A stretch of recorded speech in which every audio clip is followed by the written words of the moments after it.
예, 안녕하세요. 이계경제다를 진행했었던 최백은 교수입니다. 근데 제가 어저께 말씀드렸죠. 지금 이제 제가 더불어시민당의 공동대표도 맡고 있다 보니까는 지금 선거가 딱 이제 한 2주 정도 남았습니다. 그래서 제가 어저께부터는 더불어시민당의 좀 좋은 후보들, 저는 이제 사실 우리 당을 상징하는 후보들을 좀 사실 모시고 싶었어요. 모든 후보들을 다 모실 수는 없기 때문에, 물리적인 제약 때문에요. 어저께 제가 이동주 후보를 이제 모셨었고, 오늘 제가 또 특별한 인재니까는 그 두 분을 모셨습니다. 두 분을 모셨는데, 오늘은 제가 이제 청년들을 모셨습니다. 저는 사실 그 교육적으로 한 30년 이상 이 삶을 살면서 가장 제가 갖고 있는 꿈이 뭐냐면은 우리 청년들이 좀 미래에 대한 꿈을 좀 갖게 해주는 거. 저는 우리 청년들이 제가 이제 생각하기에는요, 두 가지 이제 큰 이제 어떤 하나의 뭐 불만이라면 불만, 어떤 이제 이런 문제인식을 갖고 있다고 생각하는데, 하나는 우리 사회가 좀 공정하지 않다. 또 하나는 이제 미래에 대한 꿈을 가질 수 없다. 이제 이러는데, 사실 그 부분에 있어서 저 같은 기성세대가 굉장히 책임감을 많이 느낍니다. 책임감을 굉장히 많이 느끼고요. 그래서 청년들 문제에 대해서 제가 굉장히 이제 사실은 교육자를 떠나서 굉장히 관심이 많고요. 저도 자녀를 이제 키우는 입장이다 보니까요. 그래서 오늘은 이제 20대 청년이 저희 우리 미래당에 저희 우리 미래당이래요. 더불어시민당에 세 분이 있습니다. 세 분이 있는데 앞에 이제 그러니까는 그 안진걸 소장의 민생경제에서 출연했던 전용기 후보도 이제 20대고요. 근데 앞에서 출연했기 때문에 오늘은 이제 나머지 이제 그 두 분을 제가 모셨습니다. 박은수 후보 하고요. 그 다음에 이제 우리가 전용기 후보, 제가 아까 이제 권지웅 후보가 이제 앞에 이제 출연했었고요. 전용기 후보 두 후보를 모셨습니다. 먼저 좀 시청자들한테 인사를 해주시죠. 저부터 하면 되나요? 네, 안녕하세요. 만 25살 올해로 갓 피선거권을 취득한 박은수입니다. 더불어시민당에서 29번 후보인데요. 대한민국 최연소 국회의원이라고 합니다. 가장 어리다는 생각보다 가장 젊다는 생각으로 대한민국 국회를 가장 젊게 만들겠습니다. 네. 안녕하십니까. 직전까지 더불어민주당에서 전국대학생위원장을 맡아서 20대 당원들과 대학생 당원들의 목소리를 당 지도부에 가감없이 전달하는 역할을 했던 더불어시민당 비례대표 16번 전용기입니다. 반갑습니다. 두 분 굉장히 바쁘실 텐데 이렇게 자리를 나와주셔서 감사합니다. 저는 이제 먼저 좀 이제 본격적으로 좀 얘기를 나누기 전에요. 두 분 같은 경우 보게 되면은 사실 20대잖아요. 네. 20대. 저도 이제 대학에서는 이제 20대 학생들을 주로 이제 가르치고 있는데, 그 20대들 같은 경우 보게 되면 두 분이 이제 뭐 90년대 이제 되게 90년대생들이시죠. 네, 맞습니다. 예. 네. 근데 요즘 대학 들어온 학생들은 이제 2000년대생들이거든요. 딱 20살이 2000년생이죠. 예. 지난해부터 이제니까는 20살 학생들이 들어오고, 네. 그래서 제가 이제 흔히 이제 21세기 세대들이 드디어 대학에 들어온다. 네. 그리고 21세기 100년을 꼬박 살아갈 세대들이다. 그런 얘기를 하거든요. 네. 그리고 또 하나는 21세기는 20세기하고 큰 차이가 몇 가지가 발생할 텐데, 이제 하나는 제가 이제 생각할 때는 인공지능하고 같이 공존을 해야 되는, 네. 저희만 하더라도 저희가 살아온 시대 때는 인공지능이라는 게 사실은 그러니까 뭐 이렇게 SF 영화에서나 봤던 것들이었었고, 근데 그게 현실화돼 가고 있고요.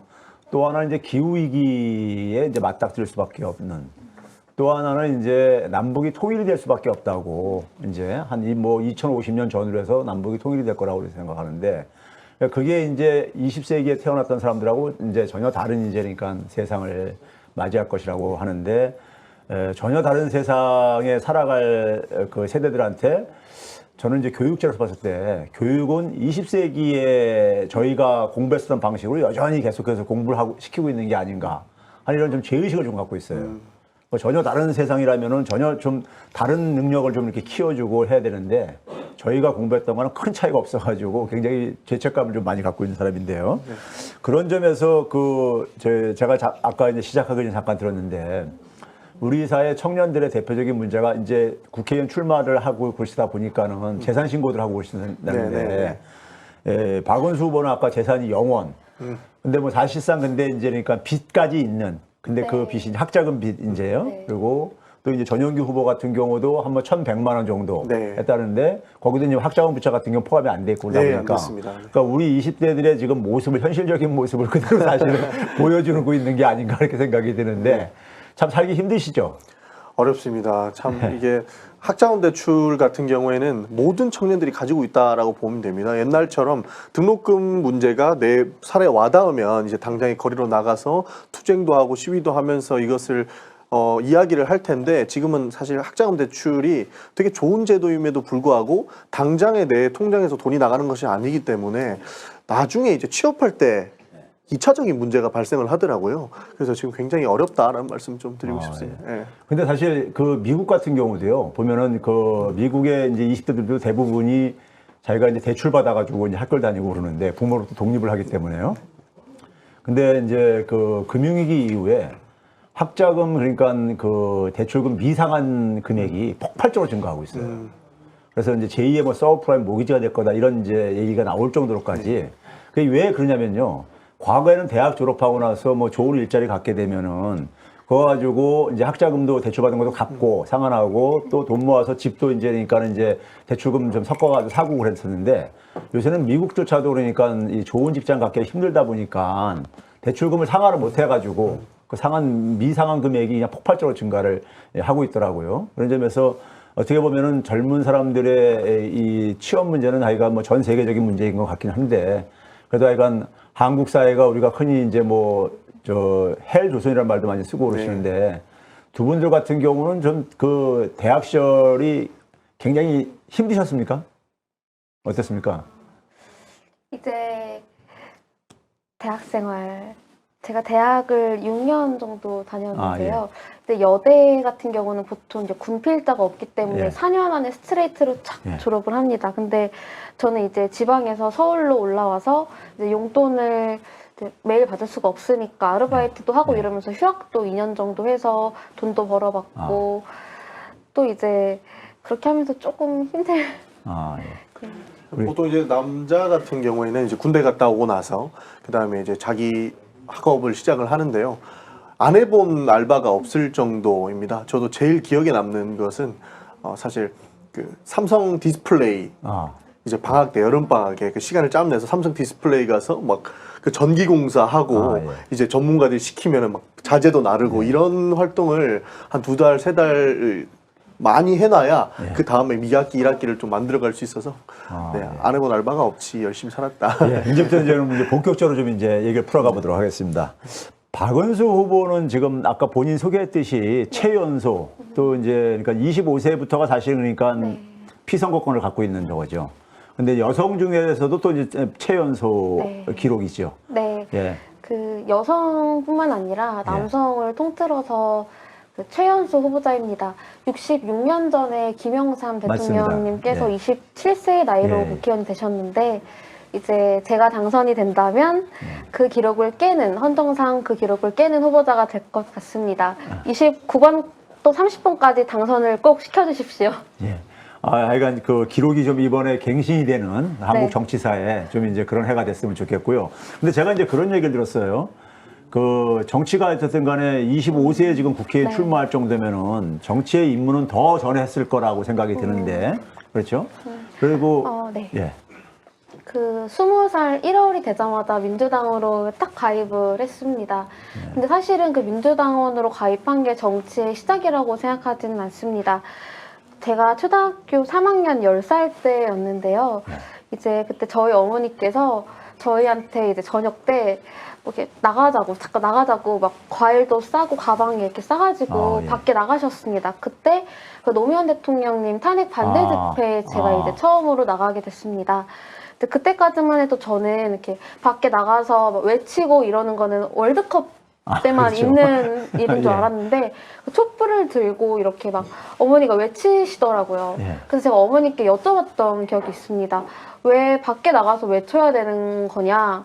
그냥 왜 하는지 모르겠다라고 했더니 어머니께서 세상을 바꾸려면 사람들이 많이 모여야 된다, 목소리를 내야 된다라고 하셨고, 근데 저는 그때부터 이 민주주의라는 거에 대해서 공부 조금씩 배우면서 이제 이런 게 민주주의구나, 또 시민된 조직된 사람들이 모이는 게 민주주의구나라고 해서 생각을 해서 이렇게 당원으로도 바로 가입을 했습니다. 그러니까 어떻게 보면은 그 정치 DNA가 어머니가 일종의 깨시민이었었네. 네, 맞습니다. 저희 어머니가 뭐 환경 단체랑 뭐 시민 단체에서 활동하시면서 시위 같은 데도 많이 나가셨고 이번에 그 조국 장관님 예. 시위뿐만 아니라 예. 그 촛불 집회도 계속 나가시던 훌륭한 어머니 네. 되셨네요. 정치 DNA를 그냥 그러니까 아주 풍성하게 갖고 계신 분이시네요. 근데 저기 그 전영기 후보께서는요. 근데 저는 이제 그렇게 생각해요. 저희 세대 때는요. 그 20대 때 그러니까는 그래도 정치 지망생들이 좀 있었었어요. 근데 요즘 20대들한테는 정치라는 건 그렇게 인기가 없는 영역인 것 같은 생각이 저는 들거든요. 그러니까 정치가 워낙 재미가 없다 보니까는 국민들한테 사실 즐거움을 주기보다는 짜증을 주로 많이 주는 이런 영역이다 보니까는 20대들이 별로 관심을 안 갖는 영역이 아닌가 생각이 드는데 네. 정치를 왜 하시려고 하게 됐어요? 사실 저도 처음에는 정치를 하려고 하지는 않았습니다. 예. 처음에는 이제 선생님의 꿈을 가지고 열심히 이제 교직 이수도 하면서 공부도 하면서 했는데 제가 안산에서 대학 생활을 했었거든요. 예. 근데 이제 세월호 문제를 직면했습니다. 직면하면서 진짜 한 3일, 4일을 잠 못 자고 TV만 붙잡고 있었거든요. 그러면서 이제 목소리를 내야겠다. 그냥 당연히 당장 직면한 문제에 목소리를 내야겠다라고 해서 뭐 학생회 활동도 했었고 정치에 딱 제가 뛰어들게 된 것은 박근혜 국정농단 때 그전에도 계속 뭐 정치적인 목소리를 내고는 있었지만 그 최순실 뭐 그 국정농단 게이트 때 최순실 게이트 때 제가 그 11개 대학 총학생회 연합 시국선을 좀 이끌었거든요. 그래서 당장에 이제 나가서 외치는 거 수밖에 없다. 청년들도 관심을 가져야 된다라고 해서 저도 관심을 가지게 됐고 저의 계속적인 목표는 정치가 신뢰를 받으면서 우리 20대, 30대 청년들이 우리 정치에 관심을 가지고 나라를 바꾸는데 일조했으면 좋겠다라는 뚜렷한 목표 의식을 가지고 있는 그런 상황입니다. 네. 예, 좀 이제 그 자세한 얘기는 좀 더 뒤에 들어보도록 하고요. 네네. 이제 박은수 후보는 사실 제가 오늘 청년을 이렇게 소개는 했지만은 청년을 소개했지만 사실 여성 이제 그 후보로서 이제 이 선정이 되셨었죠. 네. 예. 그럼 이제 그 사실 청년이면서 여성이라는 거니까 두 가지 부분을 다 가지고 있는 어떤 후보인데요. 여성 청년이 갖고 있는 의미는 뭘까요? 우리 사회 속에서요. 우선은 제가 그 더불어민주당에서 여성 부문 비례대표로 이제 선발이 된 유일한 후보입니다. 이제 그 면접 과정에서 똑같은 제가 질문을 받았는데요. 왜 최연소 후보인데 청년이 아니라 여성으로 지원했는지 많은 분들이 궁금해 하시더라고요. 근데 이제 제가 생각했을 때 일단 청년 후보분들은 정말 많은 훌륭한 후보분들이 계시기 때문에 그 기존의 청년 담론분들을 대변하실 후보분들이 많다고 생각을 했습니다. 하지만 기존 청년 담론에서 이제 논의되지 않았던 여성 청년만이 가지고 있는 문제들을 제가 대변하고 싶었습니다. 예를 들어 저의 사례로 말씀을 드리면요. 제가 지방에서 서울로 대학을 오면서 자취를 시작했습니다. 한 달에 50~60만 원 정도 월세를 꼬박꼬박 내면서 이제 그 생활비를 버느라 사실은 너무 생활고에 시달렸던 또 학생이자 청년이었습니다. 근데 그러던 중에 제가 모르는 누군가가 저희 집 창문을 뜯어버리고 저를 이제 불법 촬영을 하게 됐습니다. 놀라셨겠어요. 네, 그래서 제가 이제 뭐 샤워하는 모습과 뭐 이런 일상에서 옷을 갈아입는 모습들, 나체 이런 것들이 많이 노출이 됐었는데 제가 그때 딱 들었던 생각이 대한민국에서 청년으로 사는 것도 참 힘든 일인데 청년이면서 여성으로 사는 거는 조금 더 힘든 일일 수도 있겠구나. 이런 청년 여성들의 목소리를 조금 더 내야겠다라고 생각을 했습니다. 그래서 2년 전부터 이런 텔레그램 엠번방 사건과 같은 이런 디지털 성범죄 근절을 민주당에서 외쳐왔습니다. 근데 이제서야 이제 많이 논의가 되고 있는데 이런 부분을 더불어 시민당에서 또 근절의 목소리를 내는 후보가 되고 싶습니다. 네. 그래서 저기 그 타이틀 보니까 디지털 성범죄 대책 어린이 청소년 여성 본부장직이 그래서 이제 맡으신 게 된 배경이 있군요. 저 당사자 정치가 중요하다고 생각하는 입장입니다. 아무래도 또 우리 한국 사회에서 이런 성범죄 피해자들은 이렇게 목소리를 내고 하는 게 참 어렵다고 생각이 드는데 그런 또 피해자들에게 용기도 주고 싶었고 또 여성들에게도 용기를 주고 싶어서 출마를 하게 됐습니다. 제가 박은수 후보 얘기 들어보니까요. 제가 이제 하나 생각나는 게 있는데 제가 80년대 초에 이제 미국에 유학을 갔을 때 제가 제일 먼저 관심을 가졌던 이제 주제가 뭐였었냐면요. 당시에 한국에서는 그 이제 전두환 정부 때인데, 전두환 정권 때인데 막 금서로 해가지고 많은 자료들을 접근하기 힘들었었어요. 심지어 뭐 뉴스위크 같은 경우도 뭐 잘려가지고 막 이렇게 배포가 될 정도로. 근데 가서 제가 제일 먼저 관심 가졌던 게 그 미국의 밑에 보게 되면 중남미 국가 중에 니카라과라는 국가가 있어요. 니카라과 국가가 이제 소위 70년대 말에 산디니스타 혁명이 이제 일어난 이제 나라인데 미국의 앞마당에서 그러니까 이제 소위 사회주의 색깔을 가진 정권이 이제 그러니까 혁명 정권이 이제 수립됐는데 그걸 제가 이제 그 플레이보이 잡지에 그것도 굉장히 강한 게 플레이보이 잡지에서 굉장히 어떻게 보면 포스트 모던적인 어쨌든 간에 이런 취재 방식인데 한쪽에는 막 누드 이제 그러니까 이런 플레이보이 잡지의 여성 모델들이 있고 한쪽에는 그러니까 그 혁명군 혁명 정부의 그러니까 주요 인사들을 쭉 인터뷰를 쫙 해가지고 실었어요.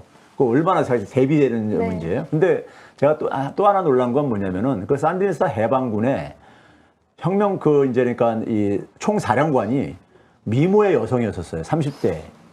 그래서 이제 그 부분을 제가 이제 그래서 어떻게 이런 데 참여하게 됐는가 이렇게 읽어보니까는 이런 얘기가 굉장히 인상 깊었는데 자기가 이제 대학을 다닐 때 이제 자기 이제 그러니까 그 친구들 남학생들 같은 경우는 민족 해방에 대해서 전부 다 이제 그러니까 관심들을 갖고 하는데 자기는 사실 개인적으로 관심이 자기 할머니, 어머니의 삶을 지켜보면서 그러니까 이렇게 고생하면서 남성 중심이었던 이런 문화 속에서 고생하면서 살면서 여성 문제에 굉장히 관심을 가졌는데 대학에 와서 보니까는 자기 친구들인 남자들은 그 문제에 별로 관심이 없더라 이거예요. 네. 그래가지고 자기가 생각한 게 뭐냐면은 이 민족 해방에 자기가 참여를 해가지고 기여를 해야지만이 여성의 발언권이 좀 확보가 될 것 같다.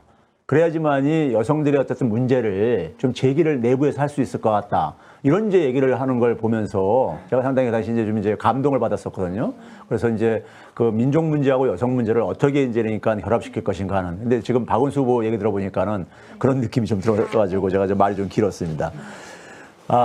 우리 지금 이제 궁금한 건 이거예요, 사실은요. 네. 청년들이 국회에 들어가게 되면은 네.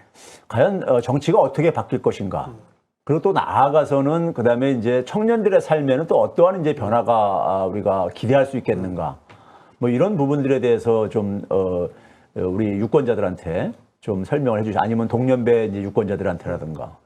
사실 이제 청년들이 국회에 들어간다고 해서 무조건 나라가 바뀌거나 우리가 잘 사는 나라가 이렇게 된다고 생각하지는 않습니다. 그러나 정치 혐오를 2030 청년들한테 없애줄 수 있는 역할을 우리 청년 국회의원들이 할 수 있다라고 저는 생각을 하거든요. 뭐 저는 사실 면접 때도 이야기했는데 굉장히 쉽게 설명을 하면 이제 식사 자리에서 우리 아버지한테 내 삶이 힘들고 내 삶이 어떻게 바뀌었으면 좋겠다라는 말은 잘 못하는데 내 친구나 우리 동년배에 살아가는 사람들은 내 삶에 대한 힘든 점도 얘기하고 이렇게 좀 나라가 좀 바뀌었으면 좋겠다 이런 얘기를 많이 하거든요. 이것들이 쌓이면 쌓일수록 이제 청년들한테 결국에 신뢰가 생기는 거죠. 그리고 우리가 이렇게 뭐 토론을 통해서 만들어 나가는 정치가 결국에는 우리나라를 바꾸고 정치 혐오를 없애는 역할을 할 수 있지 않나. 저는 그래서 가장 먼저 신뢰를 구축하는 역할을 우리 청년 정치인들이 할 수 있다라고 할 수 있고요. 그 다음에 추가적으로 조금 강력한 얘기도 주장을 하면서 우리가 이렇게 바꿔야 나가야 청년들과 그리고 우리 노인을 공경하는 사회를 만들 수 있다라고 하는 것들을 우리가 역할을 할 수 있다. 청년들이 역할을 할 수 있다. 이렇게 생각을 합니다. 네. 그 박원수 후보한테는 여성 청년이 그러니까 청년 여성이 국회에 들어간다는 건 뭘 의미할까요? 일단 들어가야 되는 이유에 대해서 간단하게 말씀을 드리면요. 그 16세부터 29세 여성, 대한민국 여성은 466만 명입니다. 근데 대한민국 국회에는 단 한 명도 없습니다. 그 자체로 사실은 이유가 된다고 그렇죠. 생각을 하고요. 너무나 당연하게 이루어졌어야 되는 것들이 사실은 아직까지 이루어지지 않고 있다고 생각을 하고, 이제 제가 국회에 들어가게 된다면 또 다른 청년들에게 또 여성들에게 용기가 될 수 있다고 생각합니다. 이제 저는 국회에 들어가면 이제 청년으로서 하고 싶은 것은 저보다 더 어린 후보자들, 국회의원, 시의원, 뭐 청장, 구청장 이렇게 만드는 게 제 목표입니다. 그러려면 피선거권을 좀 낮춰야 하는데 그 과정에 할 수 있도록 꼭 당선이 되고 싶습니다. 그래, 그건 맞는 말 같아요. 우리가 경제 활동이 가능한 인구를 15세 이상으로 이제 만 15세 이상 인구로 하는데 그럼 사실 그러니까 그런 경제적인 의무를 사실 이렇게 부과하고 있는 건데 사회가 어떻게 보면은 근데 권리는 그러니까 거의 비례 안 하고 있으니까 사실은요. 네, 맞습니다. 그런 점에서는 사실 저는 선거 연령을 더 낮춰야 된다고 보고 특히 이제 미래 문제에 대한 그러니까 우리가 그 이 결정권을 너무 기성세대들이 그러니까 다 독점을 하고 있다. 이제 이런 점에서는 이제 저도 이제 100% 이제 동감을 합니다. 그다음에 이제 우리 그 전영기 후보 같은 경우 있잖아요. 그 저는 이제 이 청년 문제를 사실 그러니까 역대 정부들이 굉장히 이제 해결하려고 노력을 하고 우리 청년들의 어려운 문제가 사실 어려운 얘기가 아니잖아요. 그럼 과거의 보수 정부하고 문재인 정부에 있어서 청년 정책의 차이라든가 네. 아니면 그 다음에 지금 우리 사회 속에서 특히 청년들의 문제 중에서 어떤 게 가장 핵심적인 문제들이라고 생각하시는지. 사실 이제 핵심 문제부터 설명을 드리면 네. 핵심 문제는 다 문제인 겁니다. 네, 다 문제. 사실 돈 벌기도 힘들고 예. 돈을 번다고 해도 내 집 하나 마련하는 게 예. 굉장히 어려운 사건이니까 예. 이제 부가 대물림된다 이렇게 말씀하셔서 전부 다 문제인데 이것을 청년 문제로 보지 않고 사회 전반적인 시스템을 좀 바꿔야 된다라는 답변을 좀 드리고 싶고요. 보수 정부에서 잘못된 청년 정책은 공감 능력이 부족했다라고 말씀드리고 싶습니다. 뭐 쉽게 얘기하면 박근혜 정부 때는 대통령 직속 청년위원회가 있었는데 그 청년위원장이 50대였습니다. 그러니까 어떤 게 힘들고 당사자들이 무엇을 바라는지를 모르시는 거죠. 그러니까 공감 능력이 굉장히 부족을 했었고 당장의 청년 정책을 실현하기 위해서는 어느 정도 실행력이 있는 활동들이 있어야 되는데 대통령 직속 청년위원회가 자문 역할을 했었습니다. 그렇기 때문에 청년들의 뭐 공감 능력도 부족했고 실행 능력도 없었기 때문에 약간 자리 늘리기용 이었다, 뭐 어용이었다 이런 비판도 굉장히 많이 들었었거든요. 근데 우리 정부에 들어오면서 굉장히 실무 중심으로 많이 들어갔었습니다. 그래서 청와대에서 청년정책 소통관으로 해서 30대 선임행정관을 선임을 했었고요. 그리고 이제 당정청 협의회라고 해서 청년 미래 연석회의라는 걸 했었습니다. 그러니까 청와대와 정부와 이제 당이 합작으로 해서 우리 청년 정책을 만들어 보자 이런 활동들을 했었고요. 그리고 가장 중요한 것이 실권까지 부여했습니다. 이제 국무총리실 안에 국무조정실 안에 청년 정책 추진단을 만들어서 그 자리에서 청년 정책을 만들고 바로 실권까지 부여를 해서 이 청년 정책들을 만들어 봐라 이런 것들이 있었고 그게 어떤 거라고 또 말씀을 해주셨잖아요. 그 이번에 청년 기본법이 생기면서 그렇죠. 직접적으로 청년 시행령을 제정을 했었어야 되는데 그 컨트롤 타워를 국무조정실과 청와대와 당이 같이 함께 만들어 나가고 있는 상황이거든요. 그래서 실행령을 바로 만들 수 있었었는데 이전 정부에서는 그냥 청와대에서 마음대로 정부에서 마음대로 집행해버렸거든요. 그러니까 이제 청년들이 무엇을 원하는지를 하나도 담지를 못했습니다. 그래서 우리 정부 들어와서는 이제 공감 능력도 많이 키우려고 노력했고 실무나 이제 실권까지 부여를 해서 바로바로 청년 정책이 추진될 수 있게끔 만들었다. 라고 말씀을 드리고 싶고 과거에는 상상도 할 수 없었던 일이다 이런 얘기를 그렇게 말씀하시니까 우리 연상되는 게 그 박근혜 정부 때 소위 이제 그 청년 상징으로 영입한 소위 정치인 한 분 있잖아요. 네, 있습니다. 네. 그분이 이제 그러니까 들어오고 난 다음에 저는 빠르게 기성세대화 되는 걸 보고서는 네, 저도 놀랐습니다. 기성 정치인화 되는 거 보고서는 이게 나이가 적다고 해서 이게 반드시 청년은 아니구나 맞습니다. 하는 생각을 들었거든요. 근데 이제 문재인 정부에서 어저께 이제 이동주 후보가 나와서도 이제 문재인 정부에서 차이를 이제 그러니까 청와대 소상공인 이제 비서관이 신설된 거를 이제 그러니까 의미로 이제 크게 부여를 하시더라고요. 이제 그 연장선에 있는 것 같은데 그럼에도 불구하고 여전히 청년들은 굉장히 하여간 그 민주당 내에서도 특히 이제 민주당 당원은 언제부터 시작하셨어요?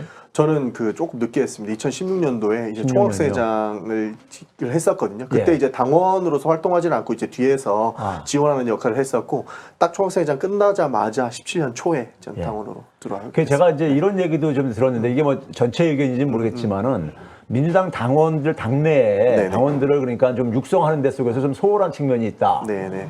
이런 이제니까 그다음에 이제 어느 당이나 되게 이제 뭐 정도 차이가 있지만은 청년 정치인들을 잘 육성을 안 한다. 뭐 이런 이제 그 불만이 민주당 내에서도 있지 않나요? 있었습니다. 청년 정치인들을 키우려고 하지 않고 이제 영입해 온다라는 비판을 굉장히 많이 받았습니다. 그래서 사실 제가 이 자리에 있다라는 말씀을 드리고 싶은데 사실 저는 더불어민주당에서는 6번을 받았었거든요. 6번을 받았고 우리 시민당에서는 16번을 받았는데 전국 대학생위원장을 우리 국회의원 후보로 만들어 보자라는 청년위원회나 대학생위원회 전체 염원이 있었다라는 말씀을 드리고 싶습니다. 왜냐하면 정청년위원장은 이제 지역에서 동대문을 지역에서 굉장히 큰 역할을 하고 있고 대학생위원장조차 우리가 진출시키지 못한다면 앞으로 민주당에서 육성하는 시스템을 다시는 찾기 힘들어질 수 있다. 그렇기 때문에 모두가 한번 뛰어보자라고 해서 진짜 한 명의 청년도 빼놓지 않고 전국에서 붐을 일으켰었습니다. 그래서 네. 이제 80만 권리당원의 투표에 이제 4표 중에 한 표는 우리 청년 육성 인재 한 번만 찍어 주십시오라고 당원들한테 많이 홍보도 했었고요.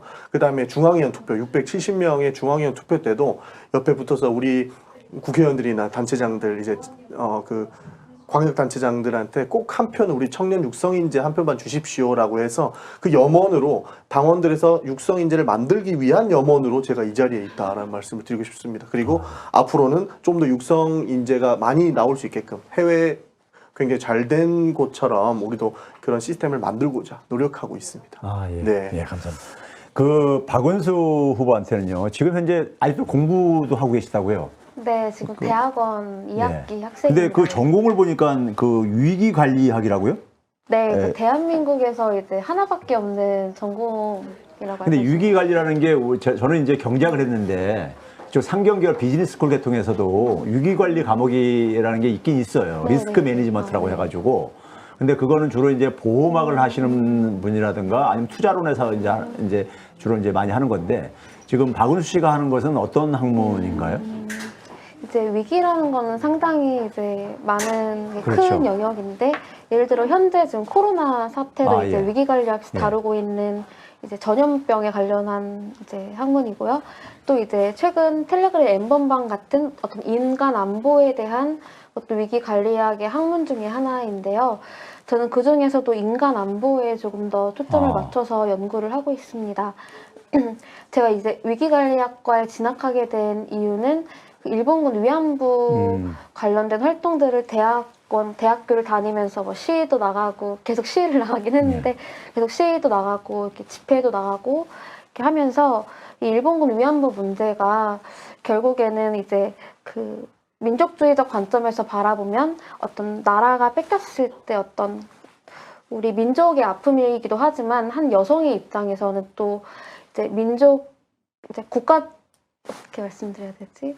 또 이제 한 여성의 입장에서는 이제 그 국가가 사실 여성의 어떤 자기 결정권이나 인권을 침해한 사례이기도 국가 폭력의 어떤 사례죠. 네, 국가 폭력에 기인한 사건인데 이런 문제들을 보면서 이제 기존에는 국가 안보라고 하면은 뭐 전쟁에서 누가 이기냐 이런 군사 안보가 위주였다면 사실은 최근에 들어서는 전염병이나 이런 문제들이 인간 안보에 기인하고 있다고 생각했기 때문에 위안부 문제 해결에 좀 초점을 맞추고자 일단 그 위기관리학과에 진학을 하게 되었습니다. 대충 제 나름대로 이해를 하면 그런 것 같아요. 우리가 기존에는 어떤 하나의 국가 중심이었던 간에 이런 안보 개념이라고 한다면은 개인의 어떤 하나의 그 삶들, 특히 이제 어떤 재난이 닥쳤을 때 가장 게 취약계층들, 약한 사람들이 특히 이제 피해를 많이 입고 그러는데 그런 부분에 주로 이제 관심 저거구만요. 네, 그래서 제가 최근까지 이제 연구했던 주제가 사실 지금도 이제 대학원에서 이제 뭐 숙제도 하고 그런 어제도 이제 숙제를 하고 왔는데요.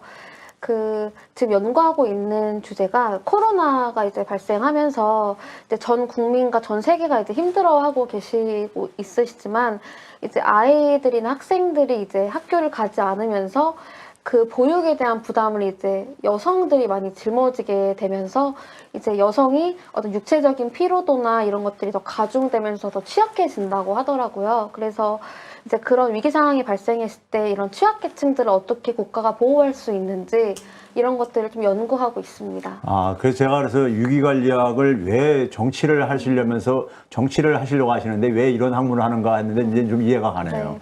네. 예. 근데 좀 이제 두 분한테 좀 이건 굉장히 난처한 질문일 수도 있겠는데 근데 어쨌든 간에 이 시대를 살아가는 20대들이 다 이제 맞닥뜨리고 있는 문제이기 때문에 좀 이제 그 부탁을 드리고 싶은데 저도 이제 우리 집 막내가 지금 이제 그러니까 박원수 씨하고 이 연도는 같아요. 저 이제 11월생이긴 하지만은 근데 이제 늦동인데 우리 애들은 이제 다 30이 넘었고요. 근데 늦동인데 근데 이제 제가 또 가끔 이제 그런 얘기를 해요. 이제 밥상에 앉아서 이제 갈 때면은 요즘 이제 보게 되면은 그 20대 남성과 여성 간에 성적인 갈등이 이게 굉장히 강하잖아요. 그러니까 이제 소위 말해서 여성들은 여전히 뭐냐면 자기들이 불리하다. 제도적인 어떤, 저는 그게 이제 이해가 가요. 저희 세대 같은 경우는 거기에 대해서 명쾌한 답을 갖고 있어요. 왜냐하면 저희 세대는 누이에 대한 굉장히 미안한 마음들을 많이 갖고 있어요. 그러니까 쉽게 얘기하면 이런 겁니다.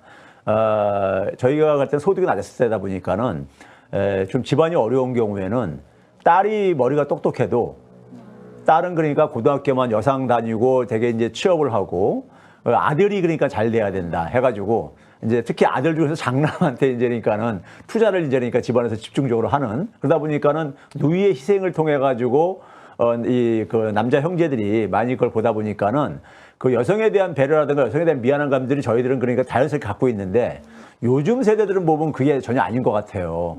근데 저도 사실 뭐 자녀들 키울 때 보면은 딸이라고 해서 전혀 불리하게 키운 건 없거든요. 네. 개인적으로는 그럴 게 아니겠습니까? 부모들이 볼 때는요. 대부분의 부모들이요. 그러다 보니까는 내가 별로 저기 저 혜택 본 것도 없는데 저기 저 왜 근데 저기 여성을 더 배려를 해야 되느냐. 뭐 이제 이런 이제 그러니까 논란들이 있잖아요. 솔직히요. 네. 거기에 대해서 좀 어려운 질문이긴 하지만은. 네. 이제 저도 사실은 이제 여성 부분 비례대표로 출마를 하고 또 청년 여성을 대변하겠다라고 하면서 이제 막 악플도 사실은 많이 받았고 예. 이제 그랬었는데요. 이제 솔직한 제 의견을 말씀드리자면 이제 제가 여성의 목소리를 대변하고자 하는 것은 뭐 남성이 더 우월하다, 남성이 더 피해보지 않았다 이런 차원에서 말하는 게 아니라 이제 기존의 정치권에서 여성 청년에 대한 어떤 예를 들어 텔레그램 같은 문제들이 이제 많이 이제 논의되지 않았기 때문에 그런 목소리의 주체로서 이제 목소리를 내겠다라고 하는 거고요. 그리고 실질적으로 이제 여성을 위한 정책이라고 만들어진 것들이 실제로 보면은 모두를 위한 정책이기도 하거든요. 예를 들면 이제 더불어민주당의 정은희 국회의원께서 발의하신 라떼파파 법안이 있습니다. 이제 그 법안은 이제 엄마의 그런 뭐 독방 육아를 이제 막고자 아빠와 엄마가 공동 육아를 할 수 있게끔 이제 만든 법안인데요. 이 법안은 독방 육아나 이런 걸로 힘들어하는 엄마를 위한 법안인 것 같아 보이지만 실제로는 아이를 너무 사랑하는데 회사 일로 바빠서 아이와 함께 시간을 보낼 수 없는 아빠에게도 사실 너무나 필요한 법안입니다. 이제 그렇지만 이게 사실은 뭐 여성만을 위한 법안이다라고 언론에서 막 이렇게 하는 것 같은데요. 저는 이제 국회에 들어가서 이런 제가 만들고자 하는 법안들이 사회적 약자뿐만 아니라 공동체 모두를 위한 것이라는 것들을 좀 전하고 싶고 소통하면서 남녀 갈등이 아니라 이제 모두를 위한 법안이다라는 걸 좀 이야기하고 싶습니다. 네, 우리 조정 교수님. 네, 사실 남녀 갈등을 일으키는 거는 굉장히 잘못된 행위라고 보여요. 지금 20대 남성들고 여성들도 똑같이 남녀 평등을 이야기하고 있고 기성세대들이 했었던 이제 갈등들을 이제는 없애야 된다라는 주의를 굉장히 그런 생각들을 많이 가지고 있습니다. 그러나 이제 뭐 저한테 질문을 해주신 건 이제 남성들의 입장을 한번 들어보고자 했던 거잖아요. 지금은 성평등이 굉장히 많이 안착이 돼 있습니다. 많이 안착이 돼 있고 이제 제 세대가 이제 90년대생들이 커왔을 때는 항상 레이디 퍼스트였거든요. 그 때문에 우리 사회가 굉장히 이제 성평등이 막 완성이 됐는데 왜 계속 뭐 기성세대들이 뭐 피해를 받았기 때문에 지금도 해야 되느냐 이런 이야기도 좀 있거든요. 근데 이것도 충분히 대화로 풀 수 있는 문제이기 때문에 앞으로 정치권과 그다음에 이제 언론에서 이것들을 갈라놓는 행위는 좀 중단해야 되지 않나 저는 그렇게 보고 있습니다. 예, 그 좋은 얘기네요. 언론에서 어떻게 보면 부추기는 부분은 있죠. 맞습니다. 네. 자극적인 측면을 네. 과장해가지고요. 저는 그래서 어떻게 보면 또 이제 이게 문화하고도 관련돼 있다 네. 보니까 문화라는 게 굉장히 오랜 시간이 걸려서 문화가 변하려면 오랜 시간이 걸리거든요. 그런 점에서 우리 사회가 그러니까 제도적으로 그러니까는 우리가 바꿔나가는 것도 필요하지만은 의식이라든가 문화들이 어쨌든 간에 좀 바꾸는데 시간이 좀 소요될 수 있는 문제 이런 점에서 좀 두 분의 역할을 좀 이제 기대를 할 거고요. 사실 이제 오늘의 이제 사실은 핵심이자 결론은요. 저는 이거라고 생각해요. 유권자들한테 특히 뭐냐면 동년배 유권자들 20대 예를 들면요. 유권자들한테 내가 왜 그러니까 국회에 들어가야 되는지 내가 국회에 들어갔을 때 그들한테 어떤 의미를 갖고 있는 건지 이걸 좀 이제 그러니까 좀 유권자들을 향해서 좀 설득력 있게 좀 공감을 얻을 수 있게 좀 말씀을 해주셨으면 좋겠어요. 시민당을 왜 뽑아달라야 되는지를 이해를 해도 될까요? 그렇죠. 예. 사실 우리 동년배들한테 시민당을 왜 지지를 해달라고 해야 되는 것은 전체적인 틀로 봐도 될 것 같아요. 우리 동년배를 넘어선 분들한테도 이야기를 해도 될 것 같은데 사실 청년들이 원하는 것은 어려운 게 아닙니다. 그러니까 나한테 무언가를 해줄 수 있는 정치를 원하는 것이 아닙니다. 그냥 이제 나라가 정상적으로 흘러가고 상식적인 사회가 되길 원하는데 정치권은 매일 싸우기만 하니까 이 문제가 된다라고 얘기를 하는데 지금 우리 더불어시민당 같은 경우에는 이를 대변해 줄 준비된 청년 정치인들이 많다라는 이야기를 먼저 해주고 싶습니다. 이 비상식을 상식으로 바꾸는 것은 어려운 게 아니거든요. 예를 하나 들면은 얼마 전에 그 강원랜드 부정채용 이슈가 굉장히 핫했었죠. 근데 이제 부정채용 이것을 부정으로 채용됐던 사람들을 해고하고 다시 뽑아야 한다라는 것이 이제 국민들 여론상 그리고 청년들의 상식선이었거든요. 부정으로 들어왔기 때문에 당장 이것을 해결하고 공정하게 다시 채용을 해야 된다라고 했는데 우리 또 지금 미래통합당인가요? 자유한국당에서 굉장히 심하게 반대를 했었죠. 뭐가 문제를 모르는 거예요. 그분들은. 그렇죠. 사람들의 공감 능력이 떨어지기 때문에 청년들이 무엇을 원해도 그것을 올바로 해석하고 올바로 답변을 주지 못하는 것들이거든요. 이런 것들을 우리 청년 정치인들이 계속적으로 고민을 해왔고 이것을 바꾸기 위해서 노력을 했기 때문에 우리 시민당에 있는 청년 정치인들을 믿고 한번 투표를 해줬으면 좋겠다 이런 말씀을 드리고 추가적으로 우리 더불어시민당을 뽑아야 되는 이유가 지금 우리 코로나 사태가 굉장히 이제 심각해지고 있는 상황이잖아요. 그렇죠. 이것들을 당장 6월부터 해결을 해야 됩니다. 근데 보통 국회의원 1년 정도는 배우는 시기라고 보기도 하더라고요. 근데 지금 배울 시간이 없고 당장 우리 문재인 정부를 성공시키기 위해서는 6월 달부터 일을 해줘야 되는데 그게 가장 중요한 것이 원 구성할 때부터 우리가 일당을 쥐고 있어야 된다. 한 자리의 상임이라도 우리 공감 능력이 부족하신 미래통합당 이런 분들한테 뺏길 수 없기 때문에 우리 더불어시민당에 힘을 모아주셔야 된다. 우리 이것들 청년들을 넘어서 우리 많은 지지자분들, 민주당 지지자분들이 우리를 좀 다시 한번 봐주셨으면 하는 그런 내용이라고 말씀드리고 싶습니다. 예, 우리 박은수 후보도 이제 저는 시대적으로 나라를 이끌어갔던 주체는 청년이라고 생각을 합니다. 일제시대의 독립운동가의 또 다른 이름은 청년이었고 독재시대의 민주화 투사의 이름도 청년이었습니다. 그리고 분단된 나라의 통일운동가 이름도 청년이었는데요. 이번 2020년 총선도 사실은 저는 한일전이라고 생각하고 있습니다. 박근혜 정부의 위안부 협정 그리고 최근 어제 그저께였나 일본 우익 언론에서도 이제 문재인 정부의 이런 코로나 대처 능력에 대한 비판 이런 것들이 사실은 자한당과 같은 병행해서 이루어지고 있거든요. 이런 한일전에서 우리 모두가 지금 축구 대회, 한일전 축구 대회만 해도 온 국민이 일어나서 한국이 이겨야 된다 외치고 소리치는데 이번 총선에서 한일전인데 이 승리를 위해서 어느 누구도 참여하지 않는다면 축구 선수들이 어떻게 열심히 뛰겠습니까? 저는 이 시대에 항상 시대를 이끌어갔던 시대에 어려웠을 때 시대의 영웅이 되었던 청년들이 이번 한일전 총선 승리를 위해서 더불어시민당의 목소리를 결집시켜 주셔야 된다고 생각합니다. 예. 그 마지막 부분은 저하고 똑같네 생각이요. 제가 사실 지난해 7월 달에 일본에서 이제 경제 도발해 왔을 때 그때 저는 그 부분을 어떻게 이해를 했냐면은 당시 제가 뉴스공장 나가가지고 문재인 정권을 이제 자초시키려고 하는 것이다.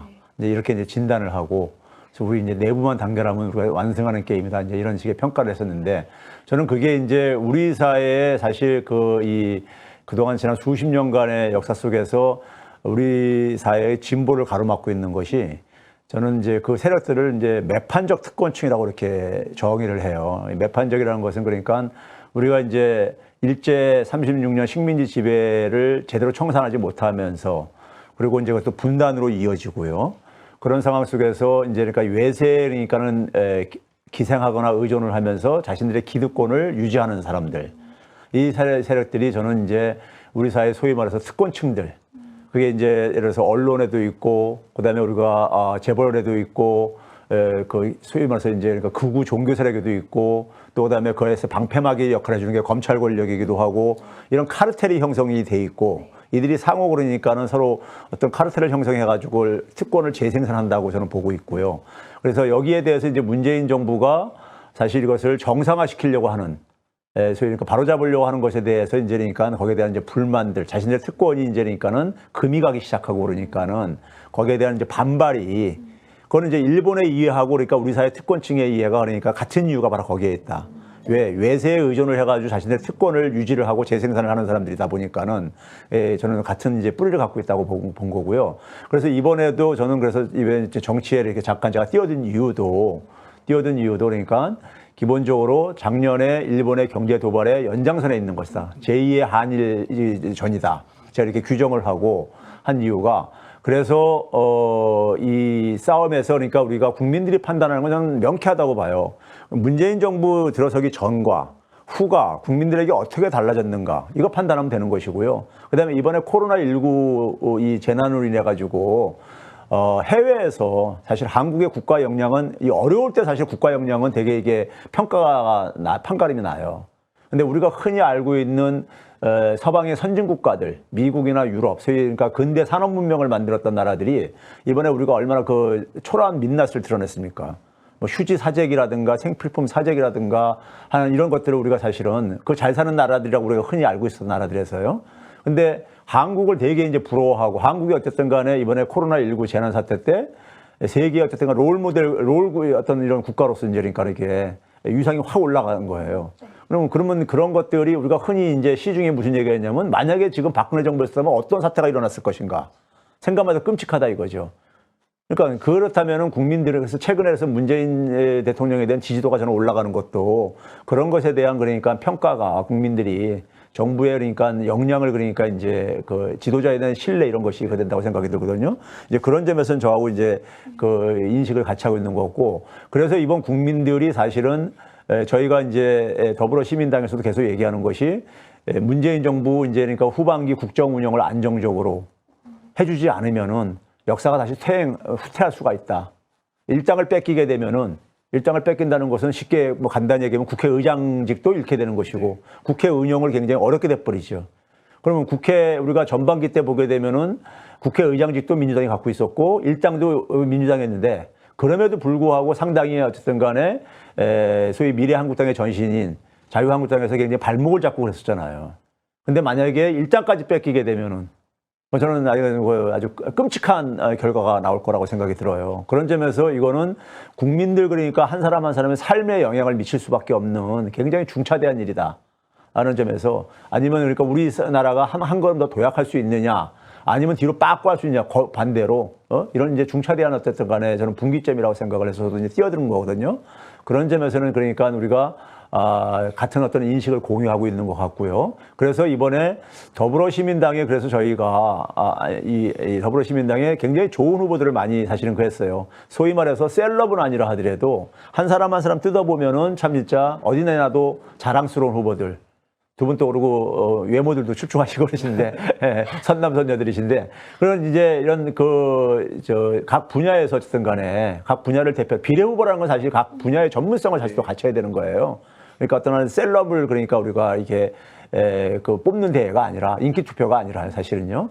근데 이제 너무 이제 저를 볼 땐 과소평가돼 있다. 우리 더불어시민당이 그러니까 이 후보들이요. 그래서 제가 이제 이런 이제 자리를 만들고 굉장히 지금 바쁨에도 불구하고 만든 이유는 국민 유권자들한테 조금이라도 좀 더 알려드려야 되겠다. 이제 그래서 이제 시간을 만든 거고요. 끝으로 이제 그러니까 뭐 우리 유권자들한테 서비스 차원 속에서 좀 이제 두 분이 좀 이제 좀 잘할 수 있는 거 한 가지씩 좀 보여주시죠. 네? 삼행시. 삼행시 하실래요? 삼행시. 예. 전 노래 같은 거 좀 했으면 좋겠는데. 그래도 이제 저를 또 알릴 수 있는 기회로서 예, 그렇죠. 그것도 예, 네. 전용기로 한번 해보겠습니다. 예, 제가 부를까요? 예. 전용기를 타고 세계 대통령이 되신 문재인 대통령과 함께 용기 있는 변화를 만들겠습니다. 기대해 주십시오. 좋습니다. 네. 예. 우리 박은수 후보는 뭐 노래 한 곡 안 하실래요? 네, 저는 노래를 준비하라고 하셔가지고 노래를 한 소절 준비했는데요. 예, 고맙습니다. 네. 유권자들이 굉장히 즐거움을. 네, 그냥 MR 없이 하나요? 예. 네. 아마도 그건 사랑이었을 거야. 희미하게 떠오르는 기억이 이제야 그 마음을 알아버렸네. 그대 눈에 비친 나의 모습을. 아유, 잘하시네요. 고맙습니다. 어떻습니까? 시청자 여러분들 오늘 즐거우셨죠? 어제보다는요. 그리고 우리 청년 후보들 한 분은 이제 여성 청년이고 한 분은 그냥 우리가 남성 청년이지만은 청년 후보들 참 훌륭하시죠. 저희 이 더불어시민당 이제 좀 믿고 좀 화끈하게 이번에 좀 지지를 해줬으면 좋겠습니다. 이번 총선이 4월 15일입니다. 그래서 4.15인데 4월 15일 날에 1번과 5번을 찍자. 이게 저희들의 이제 선거 구호인데요. 그래서 여러분들 화끈한 지지를 통해서 특히 이제 문재인 대통령이 저도 사실 굉장히 피골이 상접해 간다 그러는데 국민들께서요. 이제 팬들이요. 근데 이제 문재인 대통령도 얼굴이 많이 상하셨어요. 너무 이제 그러니까 사실 마음고생 심하시고 그분 제가 좀 성품을 좀 알거든요. 아는데 그분이 어떻게 보면은 이 국민들에 대한 이 책임감이 결벽증이 있을 정도로 굉장히 강하셔요. 결벽증이 있을 정도로요. 그러다 보니까는 국민들 힘들게 하는 것을 본인이 참지를 못해요. 그래서 그분 좀 이제 편하게 해주려면은 국정 후반기가 그러니까 우리가 안정적으로 운영될 수 있도록 국민이 그런 지도자를 만나기도 힘듭니다. 근데 그런 운 좋은 지도자를 만났을 때 국민이 할 수 있는 것은 전폭적으로 밀어주는 겁니다. 그게 사실 최소한의 저는 예의라고 생각합니다. 국민들의. 그런 점에서 우리 더불어 시민당에다가 여러분들이 전폭적인 지지를 해주셔야지만이 민주당이 그러니까 우리가 일당이 될 수 있고 문재인 정부의 그러니까 국정 운영이 안정적으로 그러니까 우리가 항해할 수 있다는 점에서 여러분들의 응원과 지지를 부탁드리면서 오늘 시간 마치도록 하겠습니다. 두 분 오늘 감사합니다. 감사합니다. 감사합니다. 예.